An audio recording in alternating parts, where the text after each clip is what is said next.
ప్రభుత్వ నిబంధనలకు విరుద్ధంగా నడుస్తున్న నారాయణ కాలేజీ పైన వెంటనే ప్రభుత్వ నిబంధనలకు విరుద్ధంగా నడుస్తున్న నారాయణ జూనియర్ కాలేజీ పైన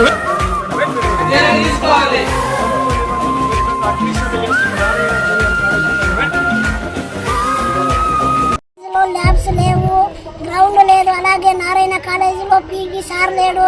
అలాగే అధిక ఫీజులు వసూలు చేయడం జరుగుతుంది. కానీ ప్రభుత్వం కేవలం డబ్బులు కట్టేటువంటి గ్రూప్ ఏదైతే ఎంపీసీ ఉందో ఆ ఎంపీసీ గ్రూప్లో 3 సెక్షన్లు పెట్టి విద్యార్థుల తల్లిదండ్రులకి ఆకర్షితమైనటువంటి గ్రూపులు పెట్టి జెడ్ఎఫ్సి అని, లేకుంటే ఎంసెట్ అని, లేకుంటే జేఈ మెయిన్స్ అని చెప్పి ఇట్లాంటి గ్రూపులు తల్లిదండ్రులని ఆకర్షించేసి 45 వేల నుంచి 52 వేల నుంచి 65,000 రూపాయల వరకు కేవలం ఫీజుల రూపంలో ఇక్కడ వసూలు చేస్తున్నారు.